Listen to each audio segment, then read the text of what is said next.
وسلام علی عباده الذین اصطفى اما بعد۔ دیکھو بات چل رہی تھی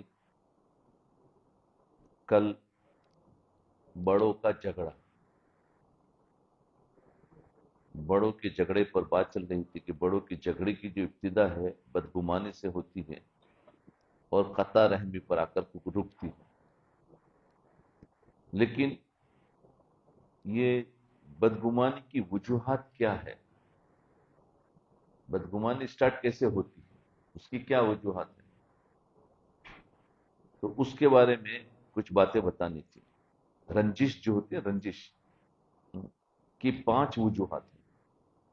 رنجش جب آپس میں رنجشیں ہوتی ہیں تو ظاہر میں بھی اس کی کچھ نہ کچھ وجوہات ہوتی ہیں۔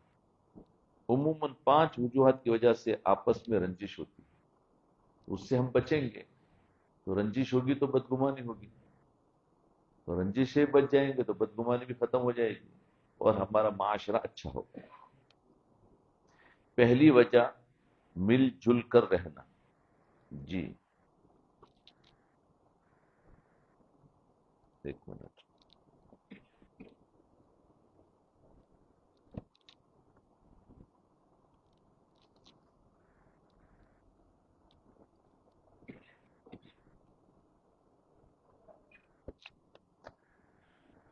تو پہلی وجہ ہے مل جل کر رہنا۔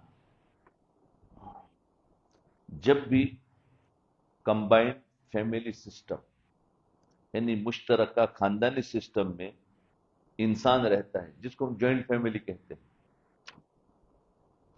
میں انسان رہتا ہے تو ایک دوسرے کے ساتھ رنجش ہو جاتی ہے۔ جی کہیں ساس بہو کی لڑائی تو کہیں ننند اور بھابھی کی لڑائی، کہیں دیرانی اور جیٹھانی کی لڑائی۔ بس یوں سمجھے کہ شیطان کے لیے یہ صورتحال بڑی اچھی ہوتی ہے۔ جوائنٹ فیملی ہوئی تو گھر میں سبھی موجود ہیں،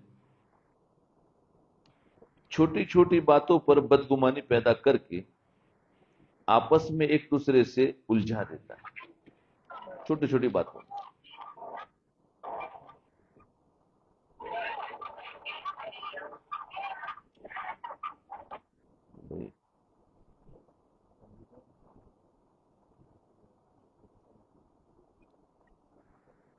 کہاں گئے تھے؟ اس کو کچھ کرو نا، یہاں بیٹھو، اس کو کون دیکھے گا؟ کیا کرو؟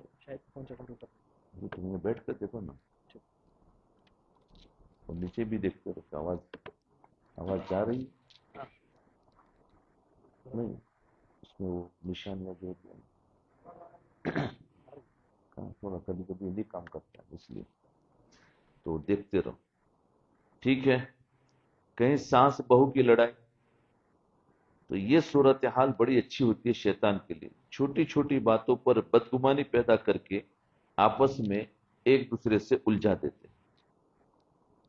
مل جل کر رہیں مگر کچھ ایسا طریقہ ہو کہ ہر ایک کی اپنی پرائیویٹ لائف الگ ہو۔ دیکھو رہنے کا طریقہ بتائیں، مل جل کر رہنا ہے لیکن کس طریقے سے کہ ہر ایک کی اپنی پرائیویٹ لائف الگ رہے۔ مثلا اللہ تعالیٰ نے وسعت دی ہے، بچوں کی شادیاں کی تو گھر بے شک قریب قریب بنائے مگر سب کے اپنے اپنے ہو، تاکہ اپنے اپنے گھروں میں میاں بیوی اپنی چاہت کے مطابق وقت گزار سکے۔ سمجھے؟ یہ نہ ہو کہ ایک خاندان، ایک خاوند اپنی بیوی کے لیے کوئی کھانے کی چیز لائے اور دوسری اسی کو ایشو بنا کر، اسی کو بہانہ بنا کر ساس کی نظر میں پیش کرتے۔ ایک دوسرے کے اتنا قریب رہنا کہ دوسرے کے لیے پرسنل لائف کو دیکھنا آسان ہو، یہ جھگڑے کا سبب بنتا ہے، زندگی گزارنے یہ جھگڑے کا سبب بنتا ہے۔ اس لیے شریعت نے حکم دیا کہ جتنا بھی ممکن ہو سکے قریب رہو مگر اپنی پرسنل لائف کو الگ رکھو تاکہ دوسروں کو اعتراض کا موقع کم ملے۔ تو رنجشیں جو ہوتی ہے یہ مل کر رہنے سے ہوتی ہے، سمجھے؟ ایک وجہ۔ دوسری وجہ جو ہے توقعات، زیادہ امید رکھنا۔